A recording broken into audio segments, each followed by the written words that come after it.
I've always wanted to be a blue collar guy, but I also seen the freedom that my buddies' families had that had a lot of money. I've been rich and broke and rich again. And I've started businesses and I've closed the doors on businesses. And I've hired hundreds of people and I've let some people go. Mike Tyson says everybody's got a plan until they get punched in the face. Nobody aspired to be a business owner when I was younger. It wasn't, you went to school, you went to college, like you said, you became a doctor, you became a lawyer or something like that. Your parents pushed you to do that. They didn't really push you to be business owners because it was like a dirty word back when I was younger. I don't know. And now it's like the cool thing. Everybody thinks that they can do I think with the side hustle era, everybody wants to think they can be a business owner, but not everybody can be a business owner. Not everybody can be like the employee type of person. So, all right. What is going on, Heath? How are you, man? I really appreciate you being here, brother.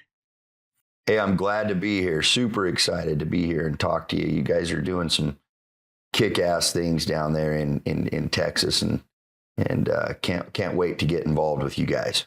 Absolutely, man. So when I started seeing you, I'll just be honest with you. I started seeing you kind of speaking at other events and kind of shoulder to shoulder with a lot of big names that are in the industry, kind of out there speaking and doing keynotes and stuff like that. And I reached out to you because I actually followed you for a little bit before that, and yeah, man, I was stoked that you accepted our invite to come to the show in November.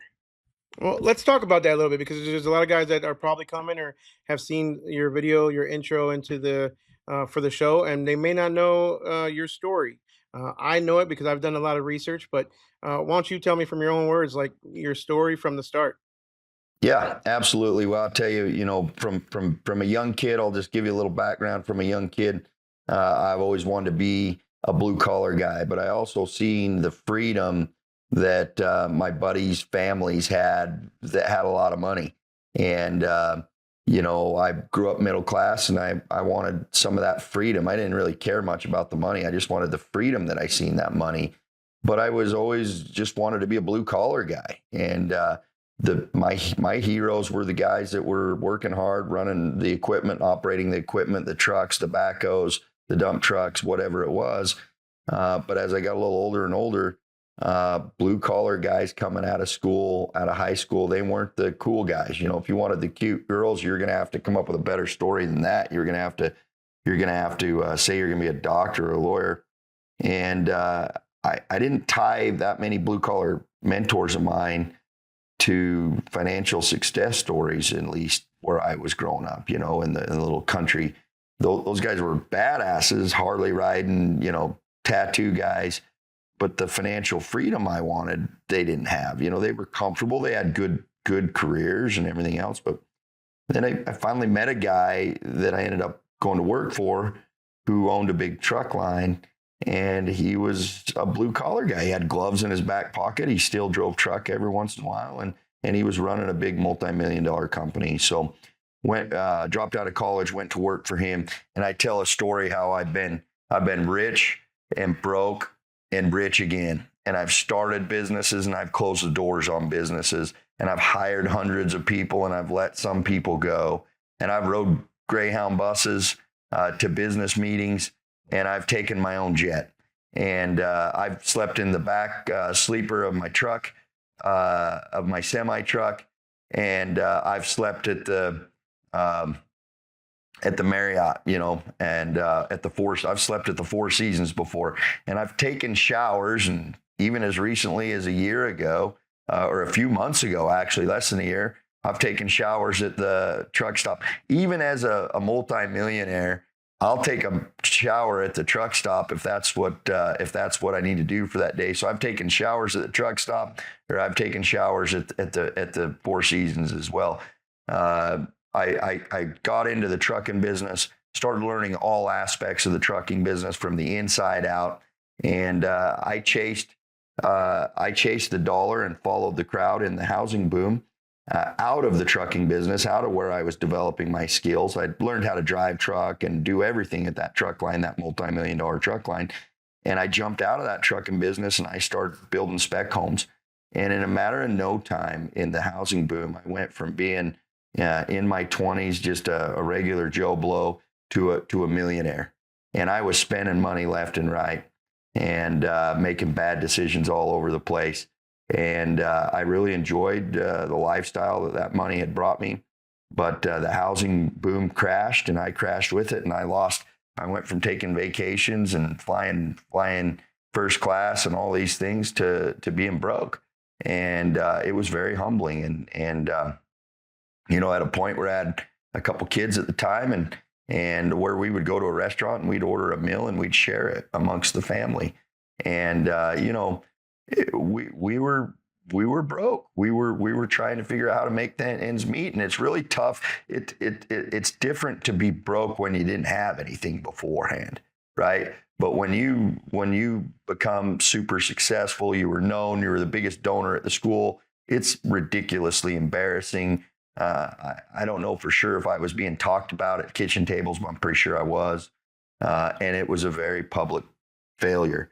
And in order to survive, I hopped in the semi truck, and I started driving one truck, and I drove over the road, and I had a lot of mental conditioning that I had to recover from, because you can imagine being key man in your own eyes, from going in your 20s, from going to nothing to being a millionaire to losing it all. Now there was a lot of reconstruction work that needed to be done in my brain and development, because I never lost the desire to be successful, but I now got punched in the face. You know, it's like Mike Tyson says, everybody's got a plan until they get punched in the face. And I had to leave my family, and had to admit to people who once seen me as a very successful guy. I had to admit to people that I'm driving a truck.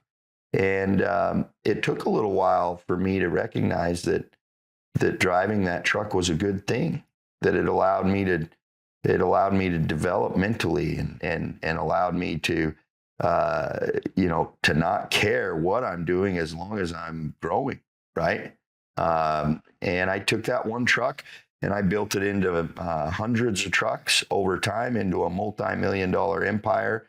At one time, having trucks in almost all 50 states across the country, at least that were all 50 states that are on the mainland here.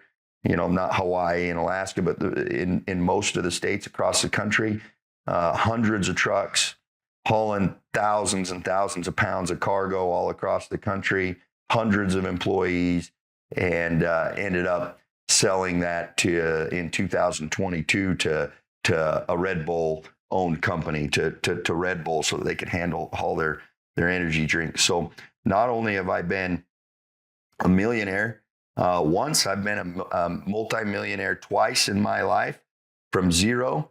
And you know, I like to talk to people and try to give them a little inspiration, and you know, find out what their excuse is, you know, and talk to them about blue collar. I love blue collar, always have blue collar, and now I'm on a mission to impact as many blue collar success stories as I can. And there's so many people out there in the world, especially our youth, that they want to chase this magic recipe, and the recipe's not as magic as everybody thinks. You know, I've done it twice with a recipe that's not that magical. You do have to continually develop, though, and you have to develop the core skills that are necessary to do it. And I'm a believer that everybody is born with some of these core skills that you need to have, and some of them you're not born with, and I need to identify which ones you don't have, and you need to work on them. I don't have every skill that other people have, and you need to work on them. And success, whatever the success looks like out there for everybody, is available in blue collar. And I believe that the blue collar is the blue and the red, white, and blue. And I believe that the blue collar industry is the next gold rush. And I'm out here to inspire current and future blue collar guys, to inspire them that they can achieve whatever levels they want to achieve in blue collar industries, if they put together the skill set and you know, check off the boxes of what's necessary. Both the times that I became super wealthy, it was in two different industries, both in blue collar. Mm.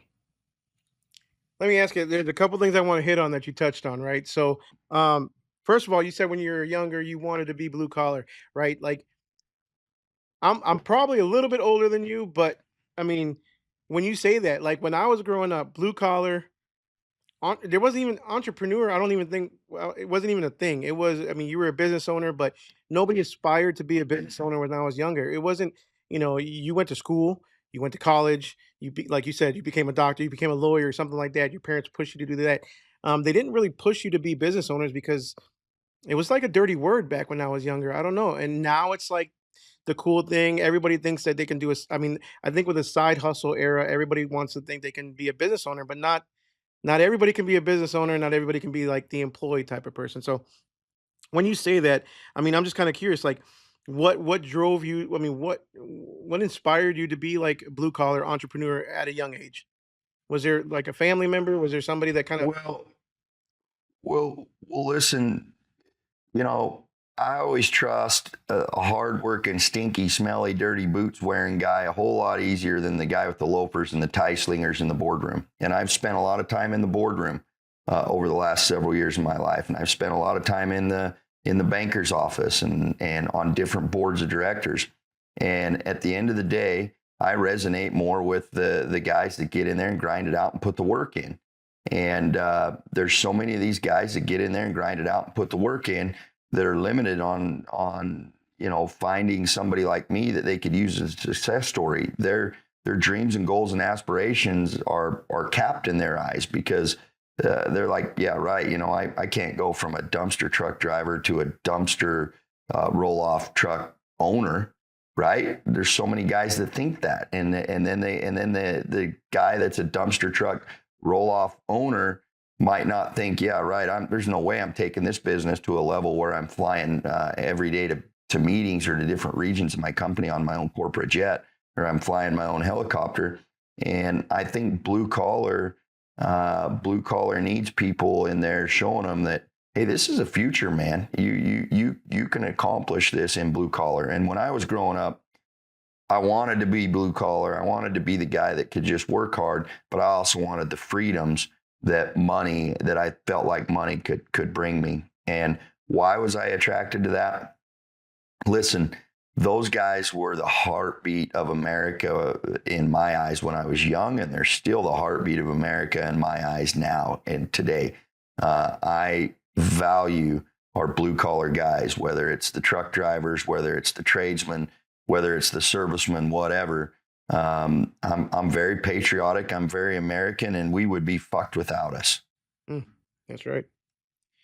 So you mentioned a little bit earlier about like, you know, obviously two times, right? So two times you were successful, you became a millionaire. Then do you think it was easier the first time or easier the second time? It's never. I get asked that a lot. It's never easy either time. In fact, I think it was a little bit harder the second time. My second business was much bigger. I grew up much bigger. It was worth a lot more money, but I didn't have a credit score the second time. So I had to do it with negotiation skills and integrity and handshakes and look me in the eyes and outgrind and outwork. And I had to be told no a whole lot more times the second time than I ever did the first time. The first time, I had a great credit score, and I didn't have a tarnished reputation where I had been broke before and everything else. So it was maybe just a little easier. There's different aspects of it that's easier the first time than the second time. But the easy answer is that everybody's looking for what's going to be the easiest, and neither one's going to be the easiest. I tell a story sometimes when I was working in the office at the truck line, and I would work in there, and the guy that had trained me and was sitting right next to me, he would talk about all the soap opera movies and all the movies he would watch in the evenings. I don't know what kind of shows that him and his wife would go watch. And he'd go watch shows in the evenings, and they'd go do barbecues and do this on the weekends. And then he'd come back to work on Monday, and all week long I'd listen to him answering the phone from bill collectors, right? Well, that just wasn't my style. In the evenings, I would go do extra work. I would go do another job, another business. I would work on the weekends as well. There was nothing easy about it either time. Both times I typically had to work 15 hours, 14 hours a day. I'd work till 5 o'clock in the evening in the one job, and I'd put another 4 or 5 hours in the evening. So I'd work all day long in one job, put another 4 or 5 hours in the evening, and then I'd go trucking on the weekends. So if you're not where you want to be, right, uh, you got to put in more time. And when I say put in that more time, sometimes it's working, sometimes it's developing mentally, and sometimes it's reading a book so that you have the skills that are going to be necessary when you do eventually want to scale your business. And and there was nothing easy about it. I just found it to be necessary, hard and necessary. And I think I could do it a third and a fourth time if I had to be honest, because I know what it takes. I know the I have the ability to put in more effort to it than what your average person puts into it. And I think society has programmed the average person that it's okay to go to work at 8, take a 1 hour lunch break in the middle of the day, and get off at 5, and then go home. But the people I resonate more with, if their company's going to send them home at 5, they're 5's when they leave the one job, but then they're starting their own business or their own side hustle or whatever else on the side, or they're self-developing. And those are the people that are typically probably going to build more. Now, not everybody wants to work that hard. And so success might be a little bit different in their mind. And that's okay. Maybe they only want to put 2 extra days a week in. And I don't judge them for that. But if you're going to become a millionaire, a multimillionaire, you're going to have to put in the extra time.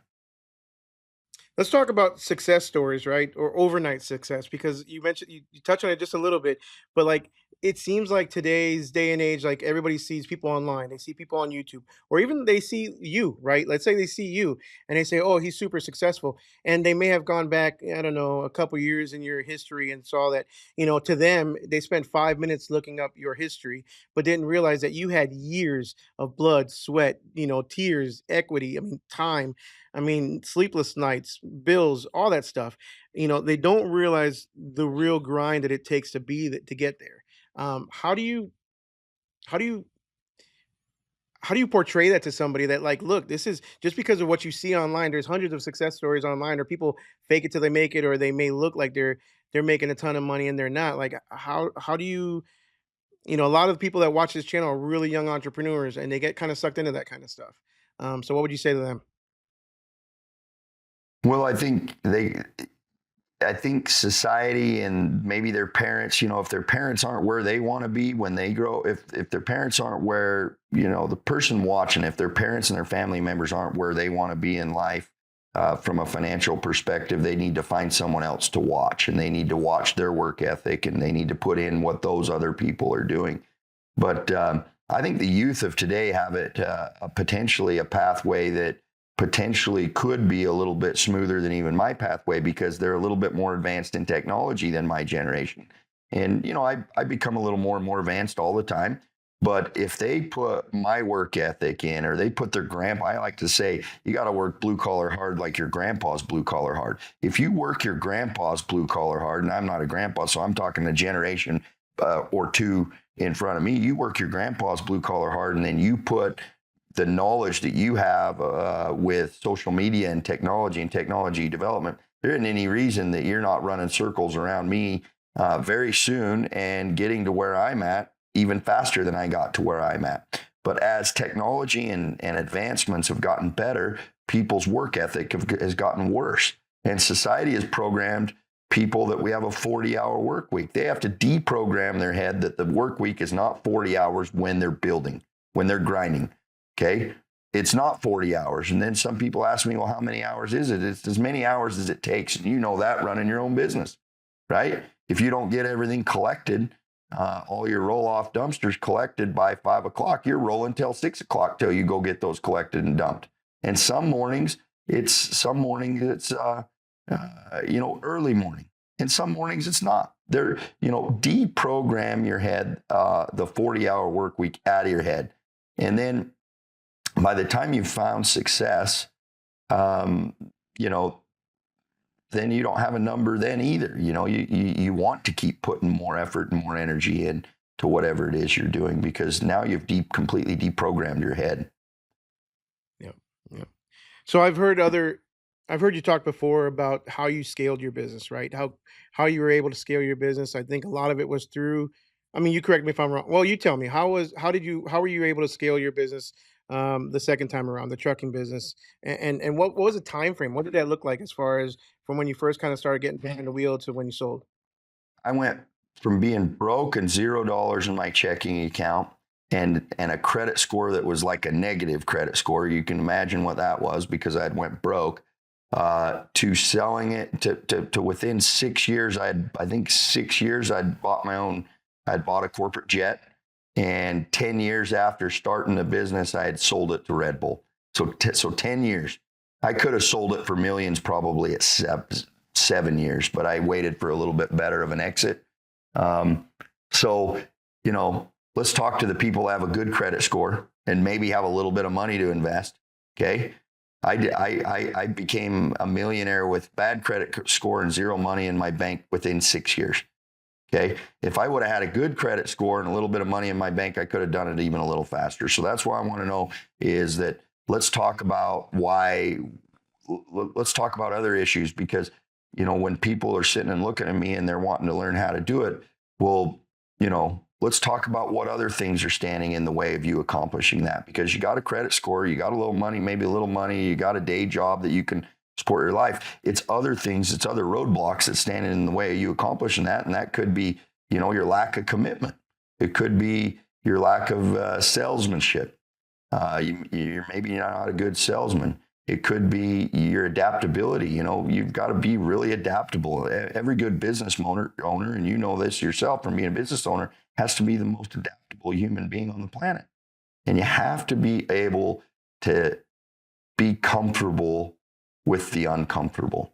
And so, everybody looks at me and they're like, well, how the hell did you do it? Well, I had a lot of cards stacked against me, but I really, because I had those cards stacked against me the second time around, I had to be really good at all the other things, right? I couldn't be good at a credit score, but I had to be really good at convincing the banker to give me a loan, and I had to be really good at not letting the banks that told me no get me down. I had to be really good at taking that as food. And eventually I have a story where I was looking for an operating line of credit because my business had gotten pretty good and I couldn't manage my business any longer without an operating line of credit. I needed $1 million operating line of credit. I'd gotten turned down by like 12 banks to give me an operating line of credit. I couldn't continue to grow my business anymore unless I had an operating line of credit. I finally put my boots on and I walked into a bank and I looked at the banker. He was the branch manager at that bank. And I says, I'm going to tell you one thing right now. You're going to turn me down. I need an operating line of credit for $1 million. You're going to turn me down if you look at the file at all the things normally that you would look at, like credit score. But if you'll take a look at my financials and see that I'm running a pretty fine-tuned business, and you'll look at me in the eye and you'll know that I have a high level of integrity, and I'll tell you right now, eye to eye, that I will not let you down, but you're going to have to stick your neck out for me. And I convinced him to give me an operating line of credit. And that same guy that I convinced to give an operating line of credit, I'm sure he was worried he was going to lose his job when he did it. But I sold him on the fact that I was going to make it worth his while. That same guy that was that branch manager of the bank is now the president of the entire bank and said that they've got a board member stepping down next year and asked if I would take the nomination to sit on that board when that board member sits down. And so, people need to evaluate their excuses. What's your excuse? I didn't look at my flaws as excuses. I looked at them as opportunities, and I told the demons in my head that I do have flaws. I'm a speckled man because of the fact that I, got rich and lost it all. So I'm going to have to be that much better on all these other elements. And integrity is one of them. And a man of my word is one of them. Work ethic is one of them. Adaptability. There's a whole list on it that I talk about and I teach about. And if you get good at all the things that you need to get good at, some of these other things that you might think are flaws are going to be insignificant. Man, so that's insane. That's I never been able. I would have never thought that a branch manager could make a decision like that, and just that big of a. That's incredible. He shouldn't have. He shouldn't have. His job was probably on the line, but I convinced him. I convinced him that it was going to be one of the best decisions he's ever made in his career. And I could tell in my conversation that with him that he was taking a liking to me, and he looked at me, and I had good looking financials. I had good looking cash flow. The only flaw that I had is that I'd been broke before. And he looked at me and he says, you know what? Later on, he told me, he says, when I looked at you, I knew that I probably shouldn't be taking that risk, but I ended up taking that risk. Now, I got turned down from a lot of big banks, right? Big banks. And I knew that I probably wasn't going to get in front of the face of anybody unless I started walking in and over the phone and over email. These people can't see your character and they can't see who you really are. I got to walk in and I got to try to get in front of these guys. And I got in front of some guys and they still turned me down. But I eventually got in front of the right guy that seen my heart. And it was very pivotal to the growth of my business. And he ended up giving me an operating line of credit. Was that one of your aha moments? I was literally talking to somebody today about like every business owner throughout their business career, throughout one specific business. Usually, they have like an aha, like the defining moment when this business is going to be successful. Hopefully, and I'm going to be successful. Is that would that be your aha moment? I guess of that business. That's a really good that's a really good question. In 10 years of business and building that business big enough to sell a Red Bull, I was speckled with aha moments followed with oh shit moments. I walked a tight line of being filthy rich and broke all the freaking time. And in the trucking business, you had drivers out there. I had hundreds and hundreds of drivers out there. And they're driving all night long. They're driving on bad roads. They have truck accidents. You worry about getting sued. I did get sued. I lost a driver that was one of my good friends. I'd been in a lawsuit when we were in an accident that was our fault and my driver's fault. And I thought I was going to lose it all again, and those circumstances were followed by aha moments, and then you get a phone call and you have a problem like that. And so you really learn how to be adaptable and how to become a good leader and how to adjust for the oh shit moments. And I did champion the small wins, and I'd ring the bell in the office on the small wins. And then I got right the hell back to work because I knew that they were going to be followed by an oh shit moment. Sure. Yeah. Now, when you talk, so like I mentioned earlier, like a lot of the viewers that watch are going to be probably watching this are the young entrepreneurs, either somebody that's either literally age young, or somebody that's maybe has this is like their second career. They've probably either retired, or a lot of firefighters or ex cops that go into probably like the dumpster business. So for those guys, right? And in your experience, like you talk about grinding, you talk about, having the wherewithal, the hustle, the work ethic. But at what point do they get out from behind the truck or behind the windshield, right? Because it's a lot of windshield time. It's really hard to grow your business. At what point would you say, okay, well, they're barely making ends meet 9 times out of 10, right? They're working 8, 10, 12, 14-hour days, still barely making it meet, but they have to somehow at some point get out from behind the truck. What would you suggest? What kind of advice can you give them? That's a really good question because I went through it. I was driving truck and I knew that I wasn't going to be able to scale and grow my business unless I got out from the truck. So I created a plan where I found a driver that was semi-retired and he took it 1 week. It was a gal, Ronica. There was two guys. My brother-in-law did it for a while, and then a gal named a gal that did it. And they would take it 1 week and I would take it 1 week. And the reason I would take it 1 week is because I needed the money that I would have otherwise paid a driver. Okay. And then when on my off week, I worked all day long building my business. And then in the evenings, you're going to shit your pants when I tell you this. In the evenings, I went knocking door to door and I sold door to door. So I made the money that I lost that I was in that truck working because I was paying somebody else to work that truck. I went and sold door to door, and it was the only way for me to be able to stay afloat. I knew I needed to be in the office, growing the business, making phone calls, calling customers, developing the business, but I was losing a lot of potential revenue by sitting in the truck, but I couldn't do that business development while by sitting in the truck full time. So I created a hybrid situation, and I knew I needed to supplement my income, and I went and sold um, satellite TV door to door.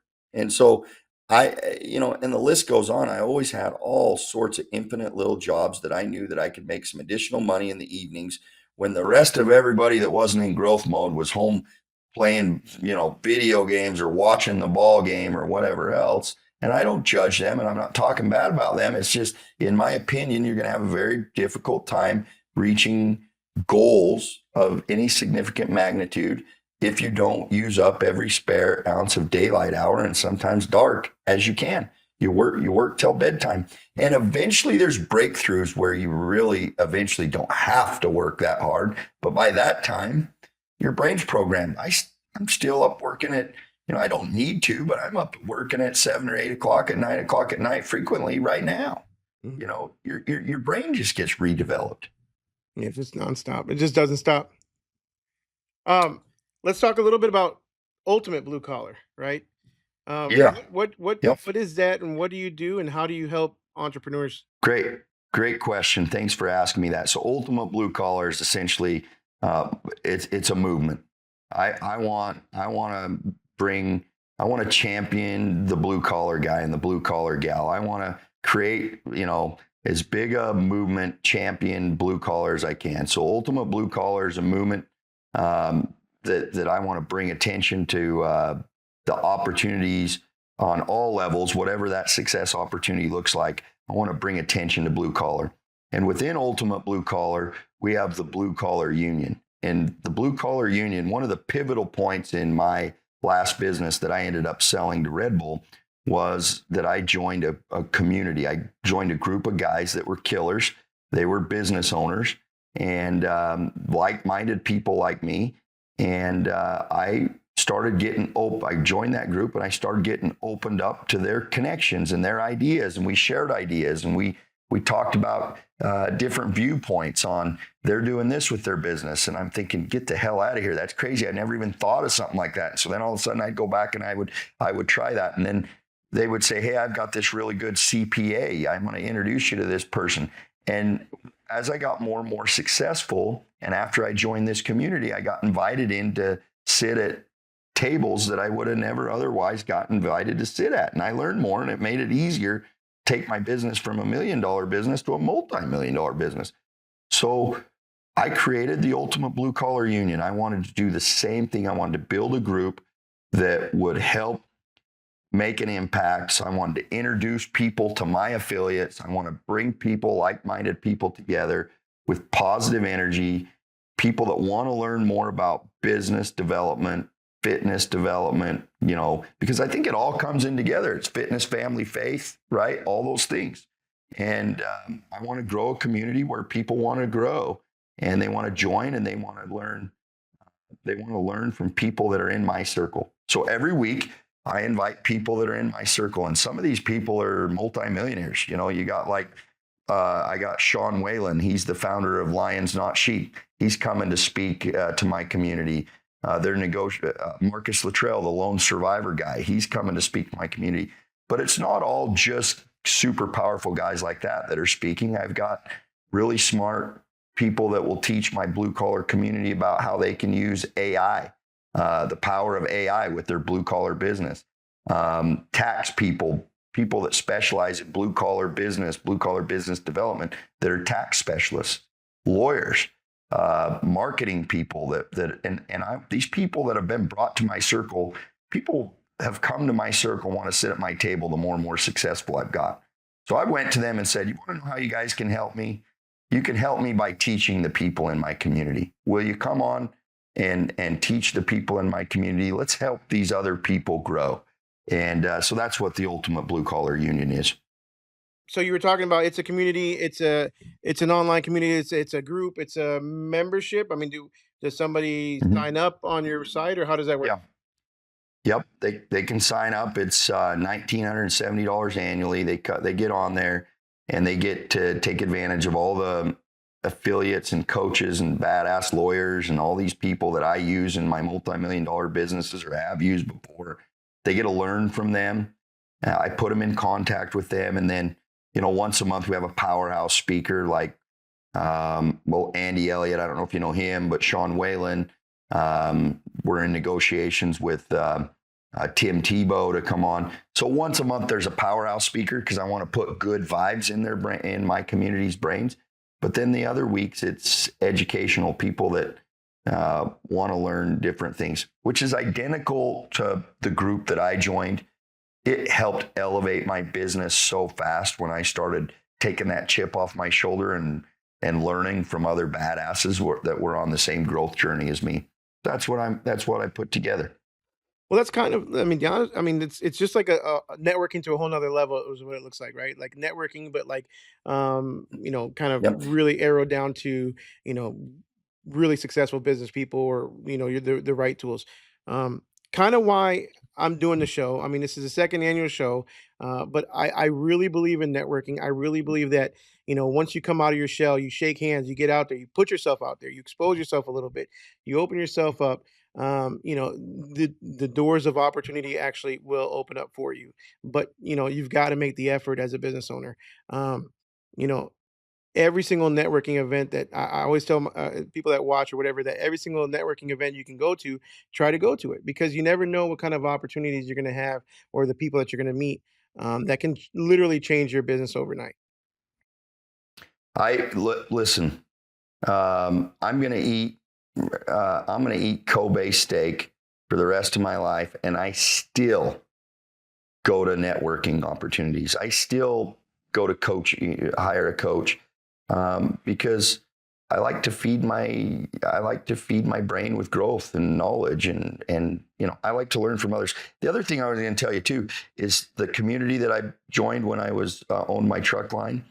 I learned some of the most powerful business things from the guys that weren't even as successful as me.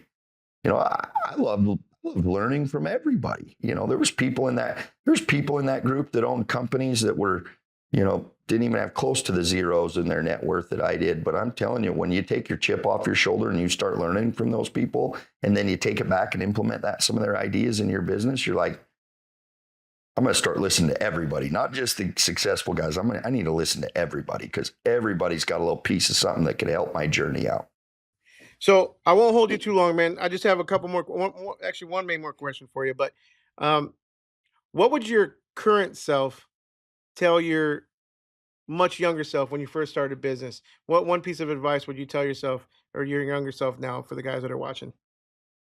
Uh, that's a good question. I think my current self would tell the younger guys that the quicker you can develop the core skills and learn a trade, then the quicker you're going to be able to develop. The second part to that is I discounted the importance of family for so many years while I was on my business development and growth journey.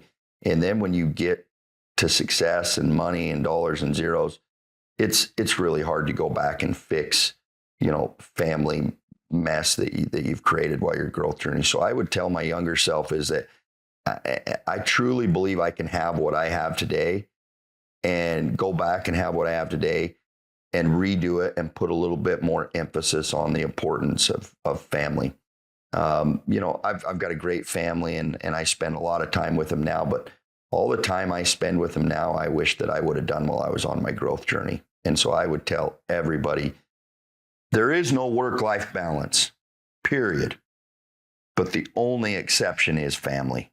That is the exception. And I would like to give everybody that piece of advice if I could. Absolutely. I love it, man. I do.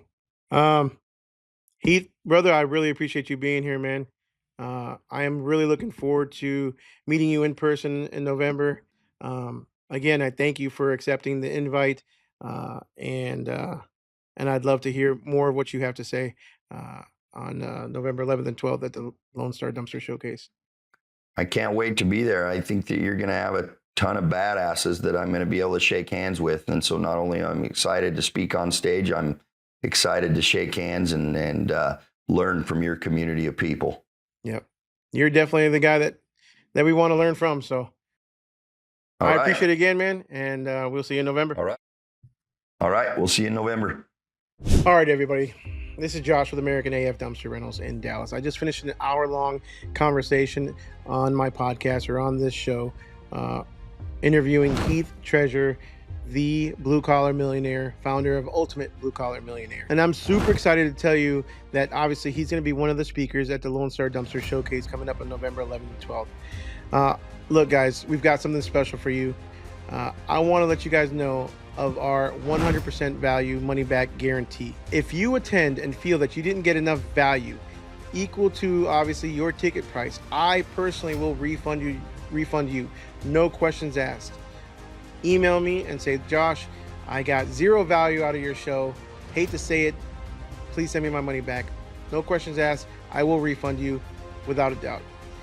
Here's why I'm so confident that you're not going to need that refund. Look, this year we're bringing together industry leaders like obviously Heath Treasure and even Mike Michalowicz, Profit First author and a bunch of other books. He is a New York bestseller, and we are packing it with insights and strategies that's going to transform your business. Plus, our sponsors have some groundbreaking products and services that are game changers for anyone in the dumpster industry. So get ready for 2 days of incredible learning, networking, and growth opportunities. Make sure that you visit www.lonestardumpstershowcase.com and get your tickets now before it's too late. Guys, we've got some awesome vendors and sponsors that are going to be at the showcase, and I want to highlight a couple of them now. Obviously, Keystone is hosting the event. A big shout out, big thank you to Keystone Waste Solutions for hosting us for a second year. And they've got some incredible products that they're bringing out. Obviously, if you guys haven't seen just recently, the videos where I unveiled their new hoist mounted truck system, as well as obviously the trailers, and not to mention obviously the badass quality of dumpster that they have is bar none. Keystone, thank you very much. We thank Keystone for hosting the Lonestar Dumpster Showcase again. As far as other sponsors, one of our top sponsors is Docket, yourdocket.com or Docket software. We really appreciate Docket for being a sponsor of the event. They will be on site for the first time. DRS is also a sponsor of the show, and they will be at the event as well. Dumpster Rental Systems. We thank DRS for their sponsorship of not only the show, but the channel as well. We've got a lot of other vendors, including Stellar is going to be there. We've got Vulcan Onboard Systems. We've got Multi-Seal. We've got Trison Tarps. Let's not forget about Magnate. Magnate created the actual website that you guys are going on to book your tickets and to find out all the and to stay up to date with all the information on the show. Magnate built an incredible website. A big thank you to Jack Reed and David Grissom with Magnate for building the website and handling all of that stuff for me. We've got the good guys over at Streamline Financial. Those guys have helped secure several deals for me recently in the last few months. So Streamline Financial, if you're looking for any kind of financing, make sure you hit up those guys. We also have Rush Truck Centers as one of our sponsors. They will be at the showcase showcasing their products and what they're offering to the dumpster rental community. And guys, if anybody else wants to be a vendor, there's lots of other ones we still have to secure. But if you would like to be a vendor or a sponsor for the Lonestar Dumpster Showcase, come out and showcase your products, please hit me up at josh@americanafdumpsters.com. The event again is November 11th and 12th. And don't forget, for all you veterans out there, it is 100% free from all of us at American AF Dumpsters, from us at American AF Dumpsters, from Keystone. We thank you for your service. It is on Veterans Day, and we want to say thank you to all our veterans. So if you are a veteran, you get in for free. The code is on the website. We want, again, to say thank you to our vets. We appreciate you guys. We would love to see you guys come out. Vets are 100% free. So go through the checkout process. In the discount code, just type in HonorVets24, and you will get your free ticket. So again, Veterans Day, November 11th and 12th. We are doing it on a Monday and Tuesday this year. We are trying to make this more of a event versus a weekend gig. Okay, you guys, you have to invest in your business in order to try to get return. So we have less than 2 months before the show is upon us. Okay, and I am stoked. I am looking forward to it. I hope to see you guys there. This is not the American AF show. This is not the Keystone show. This is your show, guys. This is your show to come out to shine. Bring your rigs. If you're local, you're more than welcome to bring your trucks, your trailers, your setups. If you're in junk removal, if you're in the dumpster industry, I don't care. Bring your rigs. You are more than welcome to bring your trucks. We would love to showcase your trucks as well. Let's show them off. We've got hotel accommodations on the website. Make sure you book your accommodations early because hotel rooms are sure to go fast, guys. With that, guys, don't forget to like, subscribe, smash the notification bell. Please share the show. Share it to all your friends. Let's make sure we get as many dumpster guys to come out as possible. Let's make sure to make this event your aha moment, the moment where you realize in your business, like Heath and I spoke about earlier, that was a turning point in your business, where you found that opportunity, where you found that networking partner, where you found that next possibility of where your business will literally do a 180 and really take off. So guys, I hope to see you at the Lone Star Dumpster Showcase November 11th and 12th. We'll see you on the next one.